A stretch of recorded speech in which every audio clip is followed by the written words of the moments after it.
안녕하세요. 우수연 변호사입니다. 네, 오늘 2025년 대비 행정사 1차 민법 총칙 입문 특강 오신 여러분들 모두 다 진심으로 환영합니다. 네, 뭘 공부하든지 첫 단추를 잘 매는 게 굉장히 중요하죠.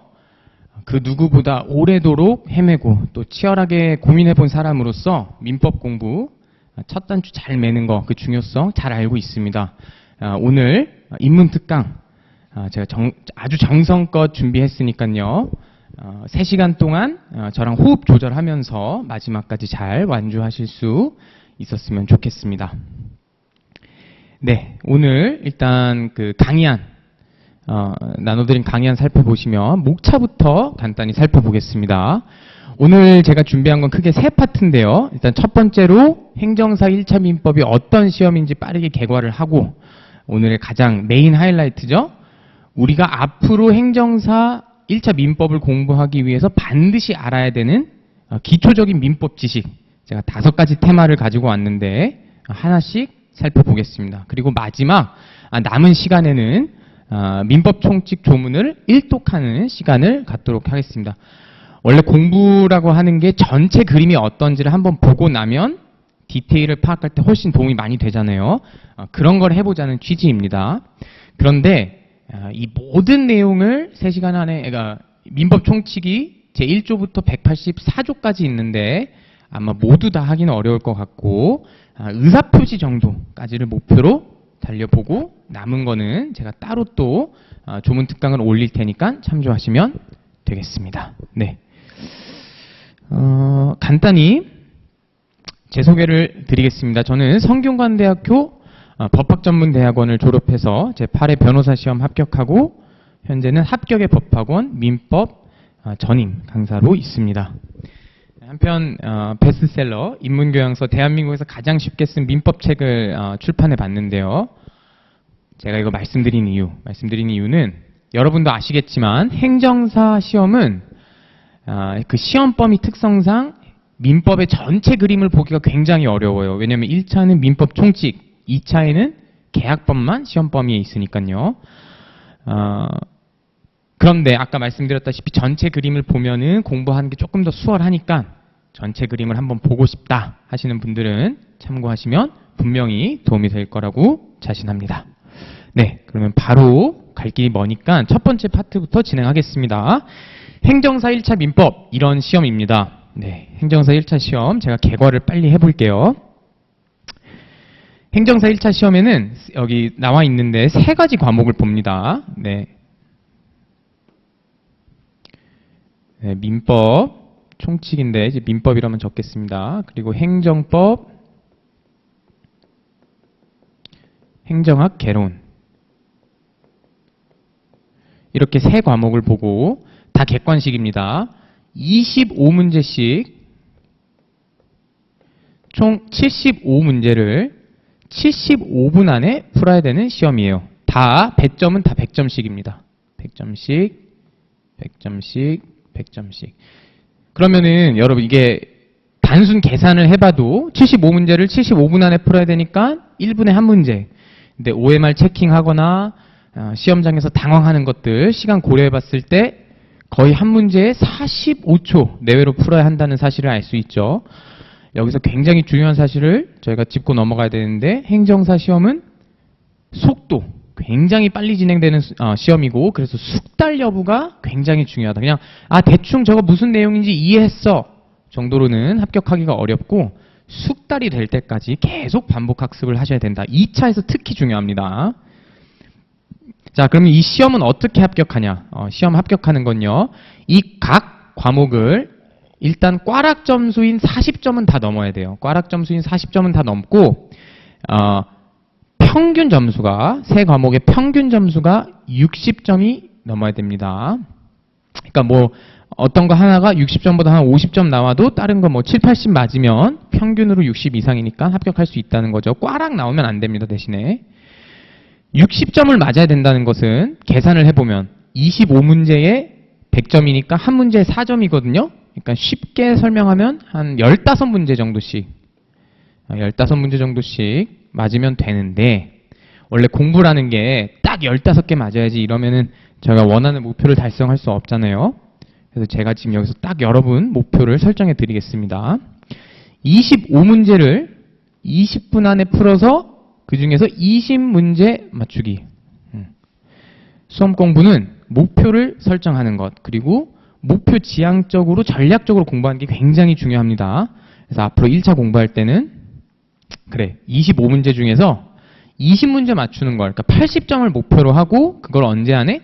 20분 안에 푸는 것을 목표로 해야겠다. 이런 거를 염두에 두고서 저랑 같이 1차 공부해 보시면 되겠습니다. 공부법에 관하여는 오늘 특강 시간에는 자세한 내용은 생략할게요. 왜냐? 제가 8월 19일 지난달에 합격 설명회, 1차 합격 어떻게 하는지 설명회에서 공부 방법론에 대해서 설명을 드렸으니까 자세한 내용은 해당 영상 사이트나 유튜브 가면 보실 수 있습니다. 참고하시기 바랍니다. 그런데 또 이렇게만 말하면 조금 서운하니까 그냥 결론만, 막 구차한 거는 빼고 결론만 딱 말씀드리면 제가 3가지를 지켜달라고 했어요. 1번, 민법 공부할 때는 법전을 항상 곁에 두고 공부해야 된다. 왜냐면 민법은 해석의 학문이라서, 주석의 학문이라서 뭐 경제학이나 과학이나 수학처럼 순수 논리로 풀 수 있는 게 아니라 정해진 답에 주석을 다는 학문이기 때문에 항상 법전을 곁에 둬야 된다. 요거 하나 기억하셔야 된다. 그리고 두 번째, 목차를 잘 활용해야 된다. 왜? 민법 공부는 거대한 숲을 탐험하는 거랑 같아서 나침반이 없으면 완전 길을 헤맵니다. 그래서 항상 예습할 때도 복습할 때도 목차를 활용해서 내가 어디에 위치해 있는지, 이 쟁점이 어디에 위치해 있는지를 계속해서 확인해 봐야 된다. 이렇게 말씀드렸고, 사실 이게 제일 중요한데 회독을 해야 된다고 제가 말씀을 드렸어요. 그래서 이거 설명회 할 때는 이런 거 설명드렸죠. 미성년자를 예를 들면서 제가 이제 민법 총칙 공부할 때 미성년자 공부를 하는데, 미성년자에 대해서 굉장히 초반에 나와요. 막 이제 제 4조, 5조, 6조, 뭐 7조, 8조, 여기가 이제 미성년자 관련된 내용인데, 미성년자를 완전히 다 이해하려면 법률 행위 취소라고 하는 법리를 이해해야 합니다. 근데 법률 행위 취소는 한참 뒤에 있어요. 130, 140 이쪽 부분에 있거든요. 그래서 법학은 본인이 아무리 천재여도 한 번에 다 알 수가 없어요. 내용 자체가 이렇게 실타래처럼 엉켜 있어서 회독을 하면서 같은 책 하나 붙잡고 여러 번 반복해서 읽어야 이게 이렇게 보고 하면서 전체 그림이 그려지는 학문입니다. 그래서 반드시 회독을 해야 한다. 자세한 설명은 설명회 때 했으니까 조금 더 들어보시고요. 그리고 요거 3가지를 제가 조금 더 추가했었죠. 그 3가지가 뭐였냐? 우리 1차 시험이 객관식 시험인데 지문에 3가지 유형이 있다 했습니다. 조문형, 판례형, 일반 법리형. 결론만 말씀드리면 조문형은 전부 다 맞추는 것을 목표로 한다라고 제가 말씀드렸어요. 자, 그래서 그 논증까지 심지어 했었죠. 올해 제 12회 행정사 1차 같은 경우에는 조문형 문제만 다 맞춰도 한 30점 맞을 수 있었다. 그러니까 반드시 다 맞춰야 되는 문제고, 판례형이랑 일반 법리형은 어떻게 하면 된다? 빈출 지문을 위주로 먼저 잡아가고, 그 다음에 제가 알려드리는 유력 지문들을 추가하는 방식으로 좀 전략적으로 다 가져간다 이런 느낌보단 전략적으로 가져가셔야 된다라고 설명드렸어요. 왜 그러한지는 설명회 때 제가 자세하게 설명드렸으니까 영상 참고 부탁드립니다. 좋습니다. 자, 이제 파트 2로 넘어가 보겠습니다. 파트 2, 반드시 알아야 하는 민법 기초. 오늘의 하이라이트죠. 총 제가 5가지, 아까 목차로 돌아가 볼까요? 지금 총 5가지 주제를 제가 정말 엄선했어요. 변호사의 제가 다시 민법을 공부한다면 이 5개부터 누가 다시 알려주면 너무 좋겠다는 주제들로만 제가 엄선을 했습니다. 그래서 어떻게 할 거냐? 일단 민법이 뭔지 저희가 정의를 내려보고, 그 다음에 반드시 알아야 하는 기초 6가지 단어, 의사표시, 법률행위, 채권채무, 계약, 상무계약, 매매, 요거를 일단 제가 설명을 드리고, 그 다음에 물권법. 선생님 저희는 물권법 시험범위 아니잖아요. 맞습니다. 근데 저희 시험범위 내용을 이해하려면 최소한의 물권법 내용은 알아야 돼요. 그래서 그 범위에 한정해서 제가 간단히 설명드리고, 너무나 중요한 쟁점이죠. 약속과 처분의 차이 설명드리고, 또 역시 너무나 중요한 제3자, 처분행위랑 제3자까지 이렇게 5가지 주제를 훑어보면서 민법 공부를 위한 기초 체력을 함께 길러 보겠습니다. 좋죠. 네, 여기 있네요. 자, 그래서 첫 번째 테마입니다. 3가지 키워드를 살펴본 민법. 민법이 무슨 법인지 정의를 해보자는 거예요. 민법이란 개인과 개인 간 법률 관계를 다루는 법이라고 정의합니다. 여기서 우리는 3가지 키워드를 뽑아갈 수 있어요. 1번, 개인이라는 키워드. 그리고 두 번째는 관계라고 하는 키워드. 이게 두 번째고, 여기서 게임이라고 하는 키워드까지 뽑으면 오늘 민법 처음 공부하시는 분도 민법 뭔지 완전히 알 수 있습니다. 첫 번째 키워드인 개인부터 제가 한번 설명을 해볼게요. 민법은 개인과 개인 간 법률 관계를 다루는 법입니다.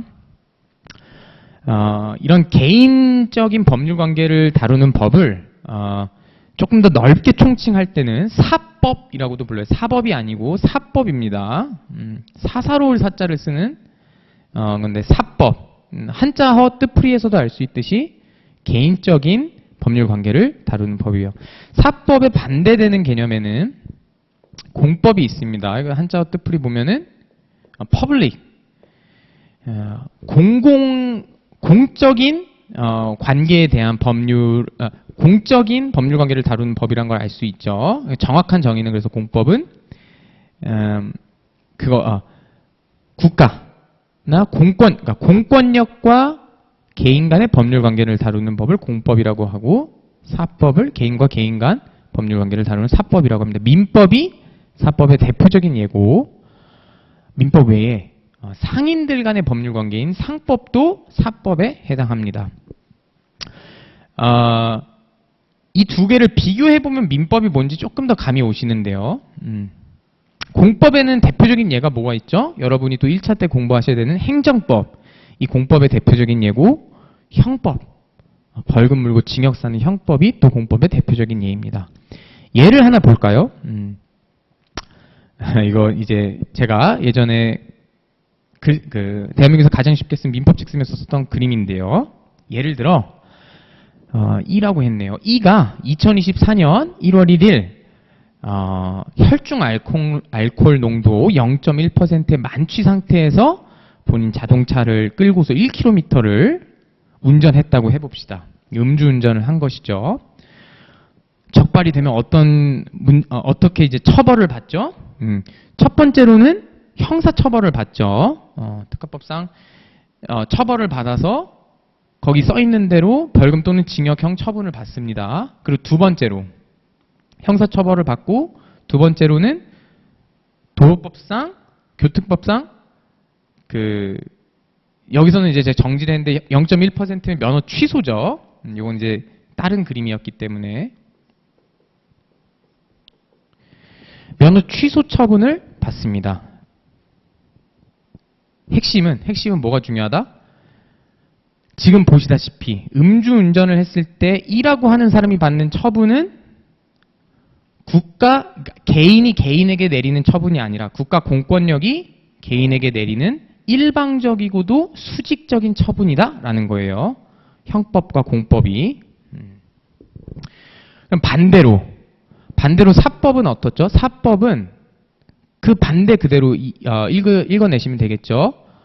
수평적이고 대등한 법률 관계를 다루는 게 사법입니다. 대표적인 예가 오늘 지겹도록 들으실 겁니다. 이 사례를. A는 2024년 1월 1일 B로부터 X아파트를 10억 원에 샀다.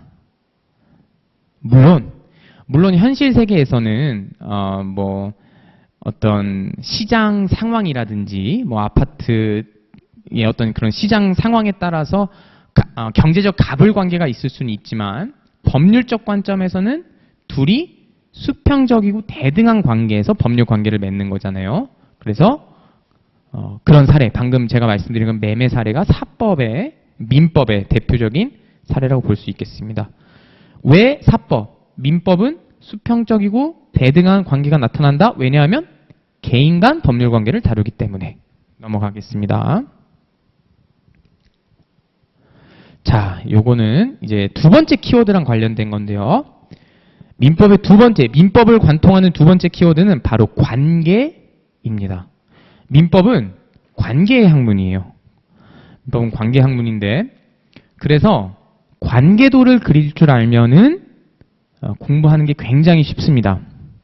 근데 관계도라는 게 뭐 거창하게 대단한 걸 그릴 줄 알아야 되는 건 아니고 딱 세 가지만 있으면 되죠. 요소가. 동그라미랑 직선이랑 네모 이렇게 세 가지 요소만 있으면 우리는 어떤 관계도나 그릴 수 있어요. 그럼 예를 들어서 아까 전에 방금 전에 제가 했던 그 사례 A는 2024년 1월 1일 B로부터 X아파트를 10억 원에 샀다를 그림으로 그리면 이게 이미 예쁘게 그려져 있죠. 동그라미 두 개. 계약의 당사자인 A와 B를 그리고 이 둘 사이의 법률 관계를 상징하는 직선 하나 그리고 이 관계의 어떤 구체적인 내용인지를 적는 네모. 요거면 관계도를 언제나 그릴 수 있다는 거예요. 요 네모에는 우리 사안 같은 경우에는 2024년 1월 1일 X아파트 10억 원 요런 내용이 들어가면 괜찮겠네요. 약간 과장을 더하면 네. 어디까지 얘기했죠? 약간 과장을 더하면 이게 민법의 전부고 나머지는 주석이라고 봐도 무난할 정도입니다. 어떻게 그렇게까지 말씀하실 수 있죠?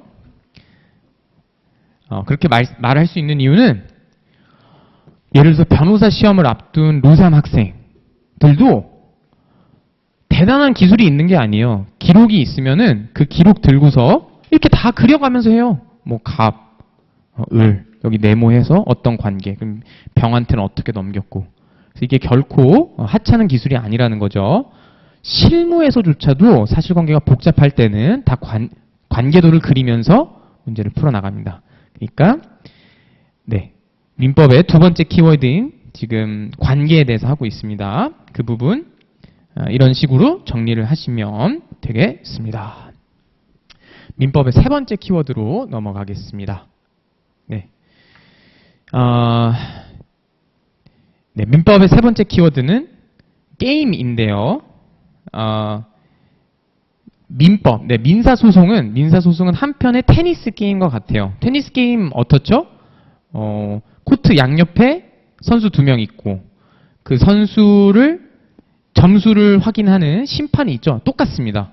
우리 민사소송에서도 소를 제기하는 원고가 있고 소송을 제기당한 피고가 있습니다. 그리고 이 둘의 게임을 누가 이기는지를 찾아보고 있는 재판부가 있는 것이죠. 여기서 제가 상식 퀴즈 하나 빠르게 내볼게요. 피고랑 피고인의 차이를 혹시 아시나요? 네, 피고인이라고 하는 단어 들어는 보셨죠? 드라마 같은 거 피고인 누구누구 뭐 어떻다. 네. 피고인은 결론부터 말씀드릴게요. 피고인은 형사소송에서만 쓰는 표현입니다. 그러니까 쉽게 말해서 우리는 지금 민사 공부하잖아요. 이 단어 쓸 일 전혀 없어요. 민사에서는 피고인이란 단어가 아예 나오지 않습니다. 이게 생각하면 이런 걸로 가져가실 수 있는데요. 아까 얘기했듯이 민사는 대등한 두 당사자 간의 법률 관계를 다루는 건데 피고인이란 건 뭐냐면은 국가가 이 사람을 일방적으로 혼낼 건데 그러니까 국가를 대변하는 검사가 이 사람이 죄가 있는지 없는지를 따지는 그 판단이 돼야 되는 사람을 피고인이라고 합니다. 완전히 다른 개념이니까 절대로 혼동하시면 안 되겠습니다. 네, 그렇게 하고 한편 테니스 게임에서 이제 랠리가 진행되죠. 아시죠? 이렇게 랠리가 진행되는 모습이 마치 민사소송에서 주장과 항변이 오고 가는 것을 굉장히 많이 닮아 있어요. 그럼 뭔 말이냐? 조금 어려운 내용 나옵니다. 집중해 볼게요. 그 강의 안에 제가 적어놨습니다.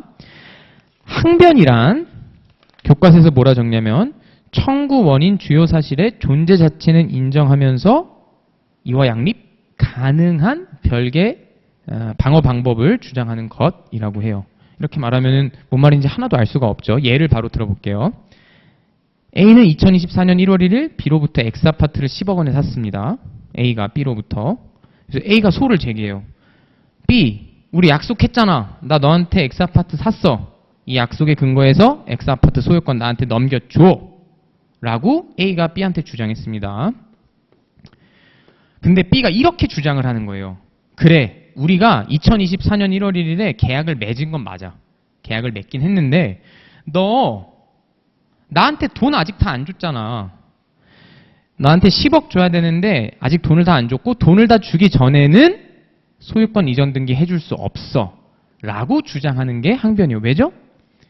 A가 말한 거랑 B가 얘기하는 게 서로 양립이 가능해요. A도 우리 계약 맺었으니까 소유권 넘겨주세요라고 주장했고 B도 그래 계약 맺은 건 맞아. 하지만 돈 안 줬으니까 못 줘라고 저지하는 거라서 이런 걸 항변이라고 합니다. 자, 그러면 한편 항변 말고 또 다른 어려운 개념이 하나 더 있어요. 바로 부인이라고 하는 건데요. 부인도 한번 읽어보겠습니다. 강의 안에 적어져 있죠. 부인이란 항변이랑 다르게 청구원인 사실과 양립할 수 없는 별개의 사실을 주장하는 겁니다. 이것도 예를 들면 아주 쉬운데요. 똑같은 상황이에요. A는 2024년 1월 1일 B로부터 X아파트를 샀다. 야, 우리 약속했으니까 X아파트 내놔! 라고 B한테 주장을 했어요. 그때 요번엔 B가 이렇게 얘기하는 거예요. 뭔 약속? 나는 아파트 매매 계약을 맺은 적이 없는데? 요런 게 부인입니다. 왜죠? 왜냐면 A의 주장하고 B의 주장은 양립할 수가 없어요. 둘 중에 한 명만 맞아야 돼요. A 말대로 계약을 체결했든지 B 말대로 계약을 체결한 적이 없든지 서로 양립할 수가 없습니다. 그래서 요런 거를 부인이라고 해요. 자, 여기서 정리해드릴게요. 조금 어려운 내용이었으니까 오늘 이 자리에서는 항변이랑 부인, 입증 책임을 다 정리할 수가 없어요. 왜냐? 1번 민사소송법 내용이고 이 내용은 이렇게 일반론으로 들으면 무슨 말인지 알 수가 없고 구체적인 사례를 보면서 이렇게 권리 주장했는데 소멸시효 항변을 주장하면 중단됐다 재항변하고 이런 식으로 구체적인 예를 들어가면서 요런 게 항변이구나, 요런 게 부인이구나 이런 거 이렇게 알아가야 됩니다. 이런 일반론으로 하면 도움이 별로 안 되고 결론 오늘은 요런 단어만 들어가시고 테니스 게임처럼 항변, 재항변, 부인이라는 게 있고 수업 시간에 저랑 같이 수업하시면서 이렇게 실제 사례를 들으면서 이해 폭을 넓혀가시면 좋겠습니다. 네. 자, 또 새로 오신 분이 있었으니까 다시 한번 정리해 드릴게요. 지금은 저희는 민법이 무엇인지를 정의하는 것이었고 민법 3가지 키워드 민법이란 개인과 개인 간 법률 관계를 다루는 법인데 그래서 키워드가 개인, 관계, 게임까지 마무리를 했습니다. 그래도 제일 중요한 거 설명하시기 전에 오셨네요. 이게 제일 중요합니다. 오늘 사실 이게 제일 중요해요. 오늘 전체 180분짜리 강의죠. 이거만 잡아가셔도 남는 장사예요. 반드시 알아야 되는 6가지 단어. 약간 너무 중요해서 약간 떨리네요. 천천히 해보겠습니다. 민사사건에 굉장히 중요한 특징이 하나 있어요. 그게 뭔고 하니 여기 적어놨어요. 하나의 민사사건에도 다양한 이름표를 붙일 수 있다라고 하는 사실이에요. 이게 뭔 말이냐면 이것도 바로 예를 들면 됩니다. A는 2024년 B로부터 X아파트를 10억 원에 매수했다. 아까 계속 했던 그 사례죠. 결론부터 말씀드리면요. 분명 하나의 사건인데 이 하나의 사건에 우리는 의사표시, 이거는 어디 강의 안에 적어두시면 좋을 것 같아요. 의사표시라고 하는 이름표도 붙일 수 있고요. 법률행위라고 하는 이름표도 붙일 수 있고요. 법률행위 중에서는 계약이라고 하는 이름표도 붙일 수 있고요. 계약 중에서는 또 쌍무계약이라고 하는 이름표도 붙일 수 있고요. 또 매매라고 하는 이름표도 붙일 수 있고요. 거기에다가 채권 채무 관계라고 하는 이름표도 붙일 수 있습니다. 선생님, 이 하나의 사건에 이런 이름표를 붙일 수 있다는 게 뭔 말이에요? 네, 사례를 제가 뒤로 설명하면서 제가 한번 논증을 해볼게요. 이 벤 다이어그램이 굉장히 중요합니다. 계속 돌아올게요. 네, 이 하나의 사건에 이름표 6개를 붙일 수 있는데 하나씩 살펴봅시다. 먼저 의사표시입니다. 교과서에서는 의사표시를 내심의 효과 의사를 밖으로 표시한 것이라고 말해요. 조금 어려운데 쉽게 말하면 생각을 표시한 것. 의사 표시예요. 너무 쉽죠? 의사 표시를 우리가 왜 알아야 될까요? 우리 시험 붙어야 되니까, 그렇죠?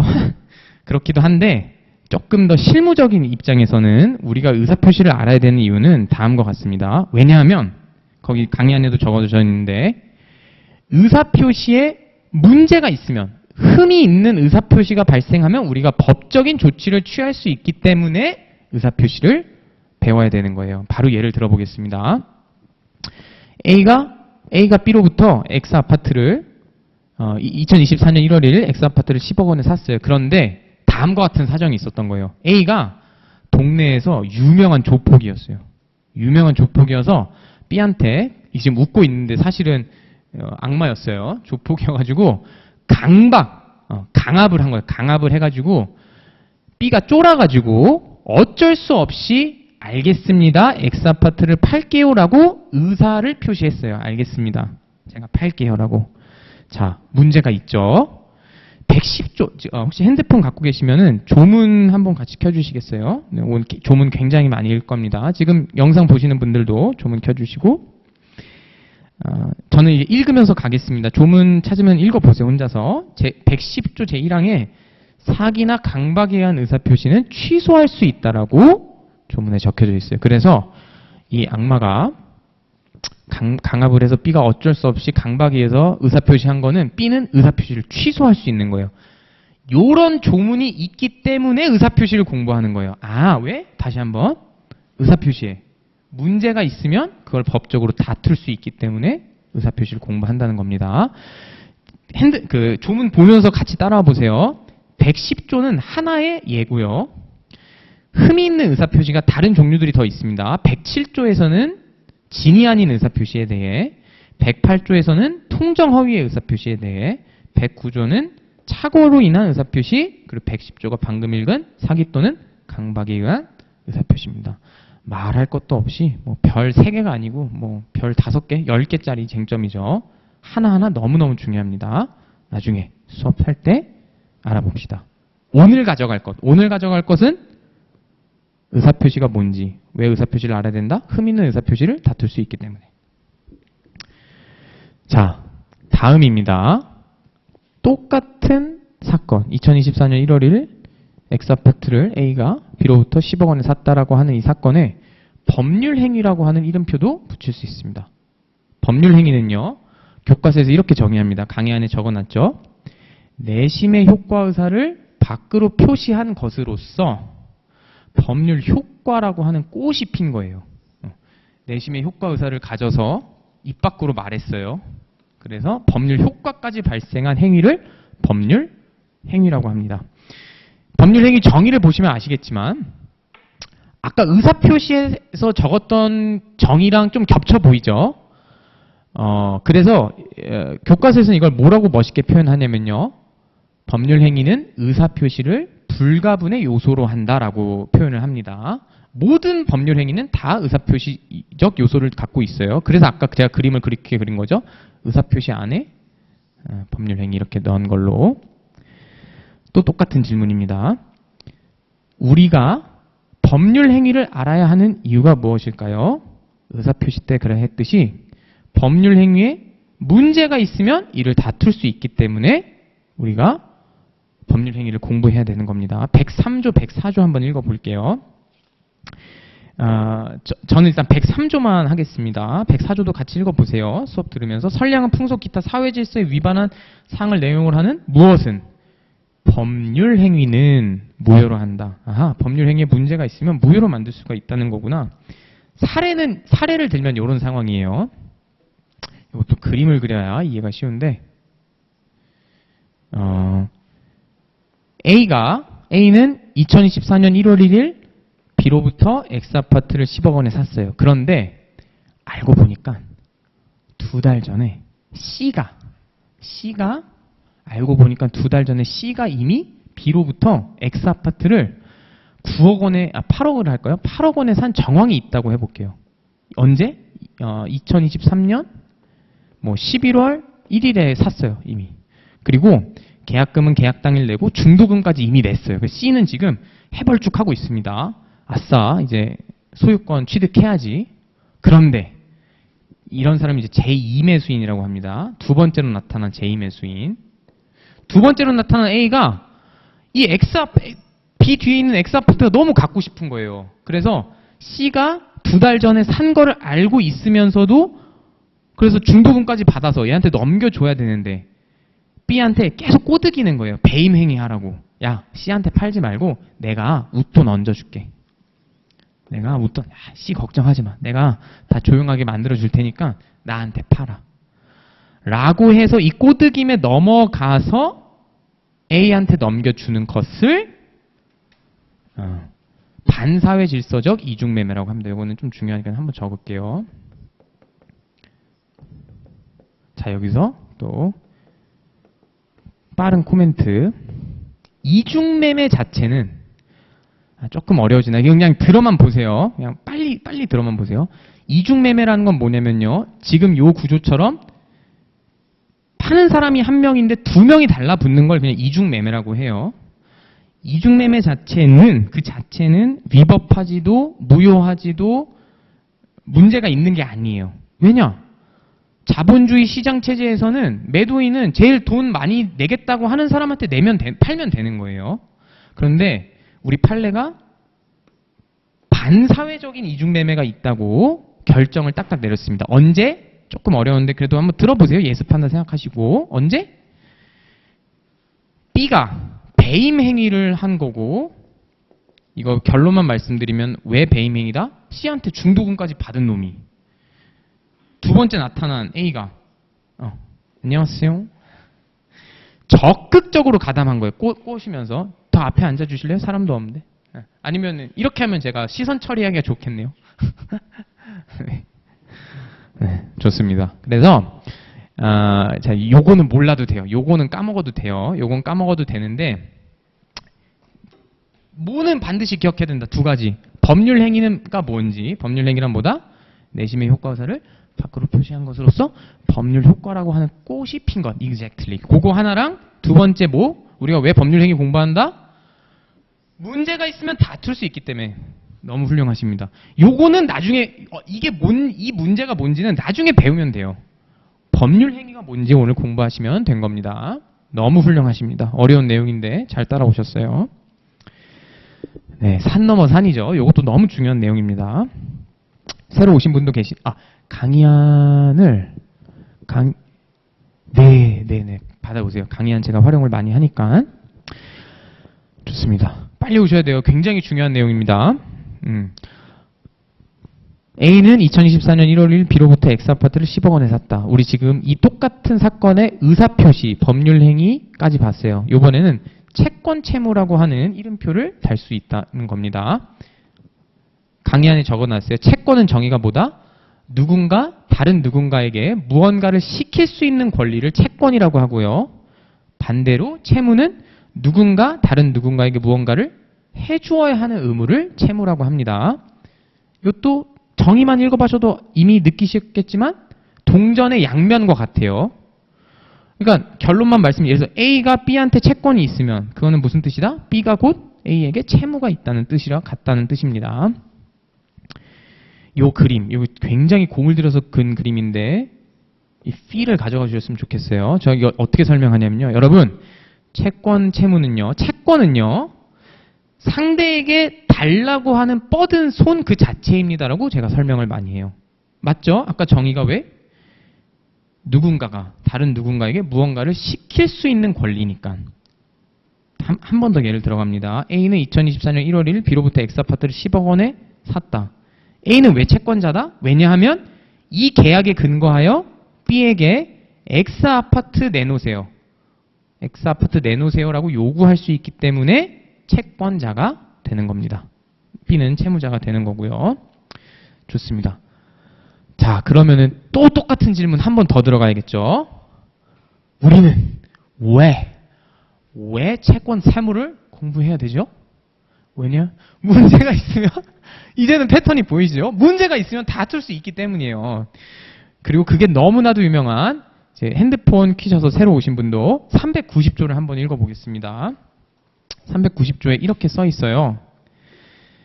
채무자가 채무의 내용에 쫓은 이행을 하지 아니한 때에는 채권자는 손해배상을 청구할 수 있다. 그러나 채무자의 고의나 과실 없이 이행할 수 없게 된 때는 그러하지 아니하다. 이게 그 유명한 채무불이행에 근거한 손해배상 청구라는 제도예요. 예를 또 들어볼게요. 계속 민법이라는 게 계속 예를 드는 거예요. 그냥 A가 2024년 1월 1일 B로부터 X아파트를 10억 원에 샀는데 B가 A 채권자한테 X아파트 줘야 되는데 약속했으니까 엉뚱한 D한테 X아파트를 홀라당 넘겨버린 거예요. 3일 뒤에. 이유는 몰라요. 뭐 지 맘이니까. 이제 D한테 홀라당 X아파트를 넘겨버리면 B는 더 이상 채무 내용에 쫓은 이행을 할 수 없게 됩니다. 왜냐면은 X아파트가 본인 소유가 아니니까요. 따라서 390조 정의에 따라 채무 내용에 쫓은 이행을 할 수 없고 B의 귀책 사유까지 있으니까. 아니 왜 뻔히 알면서 D한테 넘겨요. 이상한 놈이죠. 그래서 채무 불이행 손해배상을 청구할 수 있다. 이게 또 너무 중요한 내용입니다. 좋습니다. 다음 거 이제 계약입니다.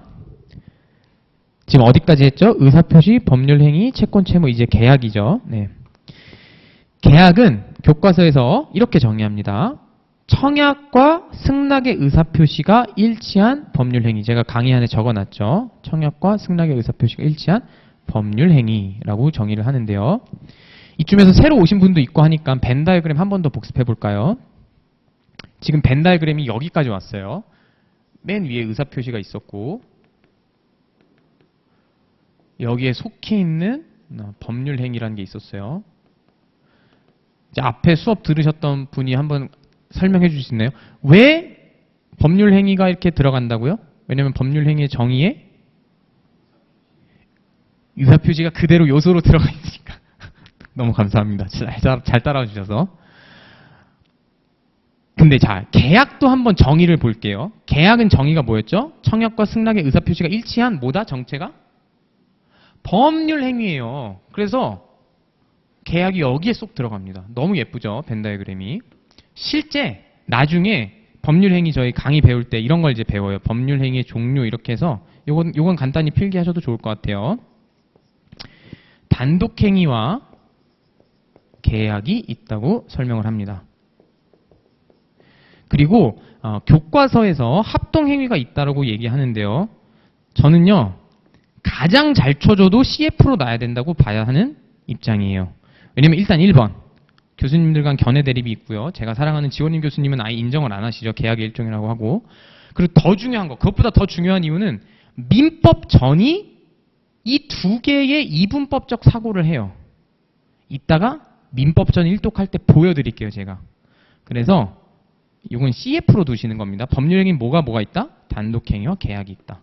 이렇게 정리하고 보니까 더더욱 계약의 위치가 딱 느낌이 오죠. 법률행위 일종이라는 거예요. 계약은. 좋습니다. 자, 새로 오신 분도 빨리 익숙해질 수 있도록 우리는 왜 계약을 공부할까요? 강의 안에 제가 답을 적어놓긴 했는데 문제가 있으면 다툴 수 있기 때문에 이게 웃겨 보이지만 강조를 여러 번 하는 이유가 있어요. 이런 식으로 공부해야 돼요. 처음 공부할 때. 의사표시에 문제 있으면 취소할 수 있었고 혹은 무효라고 주장할 수 있었고 법률행위에 문제 있으면 무효라고 주장할 수 있었고 채권채무 문제 있으면 손해배상 청구할 수 있었고 계약에 문제가 있으면 해제를 할 수 있습니다. 이거 뭐죠? 자, 544조랑 46조 읽어보겠습니다. 이건 저도 찾아서 읽어볼게요. 제가 따로 적어놓질 않아서. 아니면 먼저 찾아주신 분이 좀 읽어주세요. 저희 하는 동안. 144조.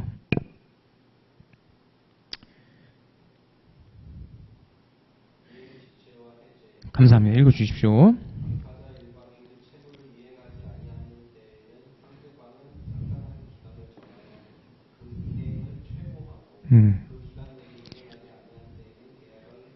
무엇을 해지할 수 있다? 계약을 해지할 수 있다. 그러면 세무자가 미리 이행하지 아니할 의사를 표시한 때는 최고를 요하지 아니한다.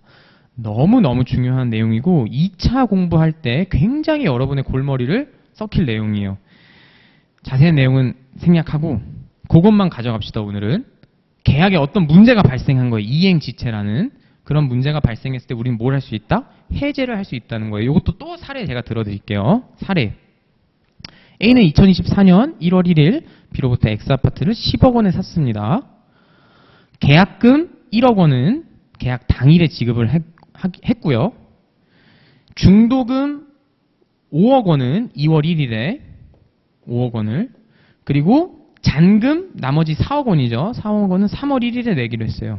근데 A가 중도금까지만 내고서 엄청 비는 거예요. 사정 B한테. 뭐라고 비냐? 내가 지금 중도금까지밖에 안 내긴 했는데 X아파트 좀 미리 소유권 이전 등기 해주면 안 돼요? 왜? 왜냐하면 제가 소유권 이전 등기를 받아야 이걸 담보로 돈을 빌릴 수가 있거든요. 뭐 실무에 실제 굉장히 많은 사건이죠. 그래서 B가 착해서 착한 마음에 넘겨줘 버렸어요. 이제 잔금 날짜가 됐습니다. A가 배째라는 식으로 나오는 거예요. 소유권 이전 등기 받았으니까. 나는 뭐 모르겠고 너무너무 흔하게 있는 사안입니다. 실제. 이제 화가 난 B가 뭘 할 수 있다? 계약에 문제가 생겼으니까. 왜 문제가 생겼죠? 돈 안 내잖아요. A가. 뭘 할 수 있다? 해제를 해버리면 된다는 거예요. 해제를. 어떤 느낌인지 아시겠죠? 잘 따라오고 계십니다. 잘 따라오고 계시기 때문에 하나만 더 해볼게요. 지금 영상 속 보시는 분들도 잘 따라오시길 바랍니다. 조금 어려워요. 집중해보세요. 계약에 문제가 생기면 해제를 할 수 있다는 건 조문에 잘 적혀져 있는데 계약에 문제가 생기면 채무불이행에 근거한 손해배상도 청구할 수 있습니다. 이것도 필기하면 좋겠죠. 에 기한 손해배상도 청구할 수 있다. 자, 이렇게 질문해야 지금까지 잘 따라오신 겁니다. 선생님, 손해배상, 채무불이행에 기한 손해배상 청구는 아까 390조로 채권 채무에 문제가 있을 때 사용할 수 있는 거라고 하지 않으셨나요? 맞습니다. 요거는 해시태그 채권 채무에서 쓰는 도구예요. 원래는. 근데 이따가 뒤에서 더 설명하겠습니다만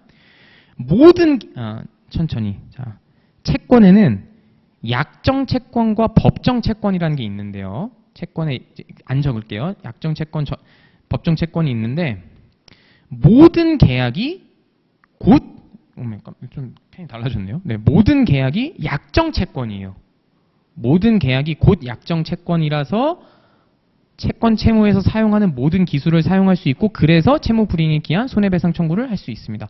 뭔 말인지 잘 모르겠어요. 괜찮습니다. 요거는 이해 안 하셔도 돼요. 요건 이해 안 하셔도 되고 이해할 수 있는 것만 잡아갑시다. 계약 뭐다? 청약과 승낙의 의사표시가 일치한 것. 우리가 계약을 배우는 이유는 뭐다? 계약에 문제가 있으면 해제를 할 수 있기 때문에. 일단 요것만 잡고 넘어가시면 되겠습니다. 좋습니다. 다음입니다. 이번엔 쌍무 계약입니다. 지금 저희 매매까지 딱 하고서 조금만 쉴게요. 조금만 더 집중해 보겠습니다. 쌍무 계약이란 교과서에서 강의 안에 제가 잘 적어놨는데 뭐라고 정의해야 하냐면 서로가 서로에게 의무를 부담하는 계약이라고 정의를 합니다. 이것도 따라오실 수 있으면 너무 좋겠죠. 의사표시 안에 법률행위가 있고 법률행위 종류의 계약이 있고 쌍무계약은 여기에 들어갈 수밖에 없어요. 논리적으로. 왜죠? 저에게 논증해 주세요. 왜냐하면 정의상 계약의 일종이니까 들어갈 수밖에 없는 거예요. 너무 잘 해주셨습니다. 쌍무계약은 이런 느낌입니다. 지금 그림을 보면 딱 느낌이 오실 텐데 우리가 아까 했던 요것부터 할게요. A는 2024년 1월 1일 X아파트를 B로부터 샀습니다. A는 이 계약에 근거하여 B로부터 야 우리 약속했으니까 X 아파트, 지금 손 뻗은 게 그거죠. X 아파트 주세요라는 거예요. X 아파트 주세요. 따라서 A는 채권자가 맞고 B는 채무자입니다. 자, 그런데 이 사건에서 A만 채권자인가요?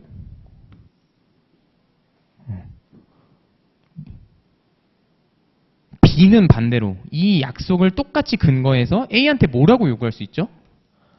돈 달라고 요구할 수 있는 거예요. 그래서 교과서에서 이걸 뭐라고 얘기하냐면요. 아파트 소유권 이전 등기의 관점에서는 A가 채권자, B가 채무자. 매매대금을 청구하는 입장에서는 B가 채권자, A가 채무자라고 합니다. 진짜 지금 앉아 계신 두 분, 그리고 영상 보시는 분들은 요거 이해한 것만으로도 2차 시험에서 제가 약간 오버해서 절반 이상보다 앞질러 가시는 겁니다. 요거 이해를 못해서 엄청 헤매세요. 2차 때. 쌍무계약에서는 뭐다? A가, 그러니까 서로가 서로에게 의무를 부담하는 계약인데 A가 채권자이기도 하고 어떤 관점에서? 한쪽 관점에서는 동시에 채무자이기도 한 계약을 쌍무계약이라고 한다. 좋습니다. 쌍무계약은 조금 빨리 진행해 볼게요. 우리가 쌍무계약을 공부하는 이유 강의 안에 적어놨습니다. 쌍무계약에서만 논의를 할 수 있는 제도가 있기 때문이에요. 537조, 536조는 앞에 계신 그 여성분이, 537조는 옆에 계신 남성분이 한번 읽어주시겠어요? 1항만 읽어주세요. 536조. 536조 1항. 첫 번째. 네.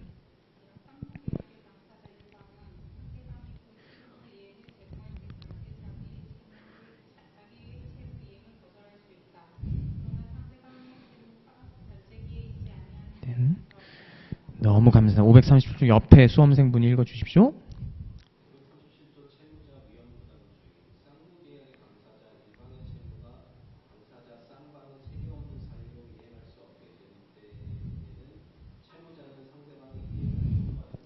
너무 감사합니다. 너무너무 지금 뭔 말인지 솔직히 잘 모르겠죠. 괜찮습니다. 어차피 2차 때 하는 거니까 우린 하나만 가져가면 돼요. 오늘은 둘 다 무슨 단어로 시작하죠? 쌍무계약의 당사자. 요게 중요하다는 거예요. 학생들이 뭘 자꾸 이상하게 오류를 범하냐면요. 이 두 개는 쌍무계약에서만 논의할 수 있는 논의인데 그 사실을 자꾸 잊고 쌍무계약이 아닌 그냥 계약에서 혹은 그냥 채권 채무에서 자꾸 이거를 검토하고 있어요. 2차 때까지 저랑 같이 오시면 제가 나중에 아주 자세하게 설명드리겠습니다. 어려운 내용이에요. 물론 저랑 하면 쉽습니다. 마지막 매매랑 채권 간단히 설명하고 조금만 5분만 쉴게요. 좋습니다. 이제 매매 계약입니다. 매매 계약. 요거는 이것도 그냥 조문을 읽어보는 게 빠르죠. 잠시만 있어보세요. 저도 갑자기 가물가물하네요. 568조네요. 이거는 그냥 제가 읽겠습니다. 정의니까. 눈으로 읽어보세요. 매매란 무엇이다? 매도인은 매수인에 대하여 매매의 목적이 된 권리를 이전하고 매수인은 매도인에게 그 대금을 지급하는 것. 이러한 계약을 매매라고 합니다. 죄송합니다. 지금 560 아주 틀린 건 아닌데 563을 읽을게요. 네, 뭔가 이상하다 했는데 그쵸? 568이 아니고 563입니다. 다시 읽겠습니다. 매매의 매매는 당사자 일방이 요게 맞죠? 재산권을 상대방에게 이전할 것을 약정하고 상대방이 그 대금을 지급할 것을 약정함으로써 효력이 생긴다. 요게 매매의 정의예요. 우리가 일상생활에서도 흔히 쓰는 표현인데 정확한 정의는 뭐다? 한쪽은 권리, 한쪽은 재산권. 이거 이따 처분 공부할 때 조금 더 설명할 건데 X 아파트 소유권, X 아파트 자체가 아니에요. 이거 나중에 조금 더 설명드릴게요. X 아파트 자체가 아니고 X 아파트 소유권이라고 하는 재산권을 넘겨줄 걸 약속하고 상대방은 대금을 지급할 것을 약정하는 것이 매매의 정의입니다. 모든 매매는요. 쌍무계약의 일종이기 때문에 벤 다이그램 한 번 더 복습할게요. 의사표시 안에, 법률행위 안에, 계약 안에, 쌍무계약 안에, 매매까지. 그래서 이렇게 되는 겁니다. 매매는 여기서 제가 또 질문을 하나 드려야 합니다. 굉장히 중요한 질문입니다. 자, A는 2024년 1월 1일 B로부터 X아파트를 10억 원에 샀습니다. 지금 단계에서 A가 B로부터 X아파트를 산 지금 단계에서 A가 X아파트를 소유하나요? 어떻게 생각하세요, 두 분? 소유하지 않는다. 어떻게 생각하십니까? 우리 근데 보통 샀다 이러면은 소유권 얻는 거 아닌가요? 나 이 빵 샀다. 주식을 매수했다. 그렇게 들으니까 또 그럴싸하죠? 네. 제가 질문을 드리는 이유는 당연히 유도 질문이겠죠? 알 수 있죠? 네. 소유권 취득을 아직 안 한 겁니다. 이게 뭔 말이래요? 매수를 했는데. 아까 전에 제가 오늘 반드시 알아야 될 5가지 테마 중에서 또 굉장히 중요한 테마 4번째 준비한 거, 약속과 처분의 차이. 그게 너무너무 중요한 테마거든요. 결론. A가 2024년 1월 1일 B로부터 X아파트를 10억 원에 샀다라고 하는 요 단계는 약속만 한 단계예요. 약속만. 굉장히 직관적이죠. 약속만 한 거예요. 샀고 나는 10억 원 줄 테니까, 아직 준 건 아니고 너도 나한테 줘. 소유권은 언제 취득하는 거냐면요. 처분까지 해야지 소유권을 취득합니다. 바로 결론부터 말씀드립니다. 자세한 건 이따 하고. 처분, 재산권의 양도라는 처분이 있으려면요. 정당한 권리자로부터 적법한 원인을 통해서 얻고 적절한 공시 절차까지 거쳐야 돼요. 그럼 이게 뭔 말이냐? A가 소유권 취득하려면요. 정당한 권리자로부터, 즉 B가 X아파트 소유자여야 된다는 뜻이에요. 아니면은 X아파트 소유자가 아니더라도 X아파트를 처분할 권한이 있어야 돼요. 예를 들어서 C가 소유자인데 C가 말한 거죠. 너 이거 좀 팔아줘. 정당한 권리자로부터 적법한 원인. 이 매매가 적법해야 돼요. 이게 무슨 뭐 반사회 질서 법률 행위 같은 게 아니어야 된다는 거죠. 통해서 얻고 뭐가 있어야 된다? 공시 절차까지 거쳐야 돼요. 186조 한번 또 찾아서 읽어보겠습니다. 이건 제가 읽어볼게요. 근데 꼭 눈으로 읽으셔야 됩니다. 중요한 조문이니까. 186조. 가 맞죠? 네, 186조. 네, 부동산에 관한 네, 제가 읽겠습니다. 그냥 186조 부동산 물권 변동의 효력. 부동산에 관한 법률 행위로 인한 물권의 득실 변경을 뭘 해야? 등기하여야 그 효력이 생긴다. 눈으로만 빨리 볼게요. 188조 부동산 말고 둘을 비교하면서 읽어보세요. 동산에 관한 물권의 양도는 뭘 해야? 인도를 하여야 효력이 생긴다. 공시 절차. 그래서 돌고 돌아서 결론. A는 2024년 1월 1일 B로부터 X아파트를 10억 원에 샀다까지 하고 딱 질문을 합니다. 이 단계에서 A가 소유권 취득했나요? 라고 딱 물어보면은 당당하게 아닙니다 라고 답할 수 있어야겠습니다. 처분되지 않았기 때문에. 하나만 더 할게요. 우리 어차피 2차까지 합격해야 되니까. 그래서 문제를 풀 때 이제 사례를 볼 거 아니에요. 2차 볼 때. 그때 이렇게까지 문장이 구성이 돼야 돼요. A는 2024년 1월 1일 B로부터 X아파트를 10억 원에 사고 일주일 뒤에 소유권 이전 등기까지 마쳤다라고 문장이 적혀져 있을 거예요. 사례를 풀어보시면. 짧은 팁이었습니다. 네, 쉬기 전에 하나만 더 해볼게요. 자, 이게 이제 채권에 관하여입니다. 채권에 관하여 몇 마디만 더 첨언할게요. 첫째, 금융업에서 종종 우리가 사용하는 bond. 제 영어 발음이 좋은지 모르겠네요. 네. 이런 거 뉴스 보다가 들어보신 적 있을 거예요. 무슨 본드, 채권을 사고 팔았다 할 때 요거랑 우리가 지금 말하는 채권이랑 다른 거예요. 한자를 다른 걸 써요. 요거는 채권자를 사용하고요. 한자를. 우리가 지금 사용하는 권은 권리권자를 사용합니다. 둘이 다른 거니까 구분하셔야겠고요. 자, 그리고 요게 중요하죠. 이게 아까 전에 제가 계약 설명하면서 이해 안 되면 넘기셔도 됩니다 했던 파트인데, 채권에는 두 가지 종류가 있어요. 약정 채권이 있고, 이것도 필기해 주세요. 약정 채권이 있고 법정 채권이 있습니다. 약정 채권은 지금까지 공부한 거예요. A는 2024년 1월 1일 B로부터 X아파트를 샀다. 약속으로 정해진 채권. A는 채권자예요. 왜? 그 약속의 근거에서 B한테 야, 약속했으니까 내놔 할 수 있어서. 법정 채권은 한자가 이미 다 알려주고 있죠. 법으로 정해진 채권입니다. 불법행위에 기한 손해배상 청구가 대표적인 예예요. 저는 설명 쭉 할 테니까 읽어보세요. 두 분은. 조문 500이 아니죠. 700 몇이죠? 750이던가요? 750이 맞죠? 700 맞네요. 750. 고의 또는 과실로 인한 위법행위로 타인에게 손해를 가한 자는 그 손해를 배상할 책임이 있다라는 조문이에요. 사례를 들면 이런 거죠. A가 2024년 1월 1일 잘 횡단보도를 걷고 있는데 B가 운전하는 자동차에 치인 거예요. 전방주시를 해야 되는데 안에서 그 교통사고를 당해서 손해배상 그 치료비로 500만 원이 들고 회사를 못 나가서 일시손해까지 발생했어요. 자, 1번 A는 채권자인가요? 맞아요. 왜? 누군가가 다른 누군가에게 무언가를 시킬 수 있는 게 채권인데 A가 B한테 야, 돈 내놔 라고 시킬 수 있기 때문에 채권자 맞아요. 근데 이 채권은 약속에서 근거한 건가요?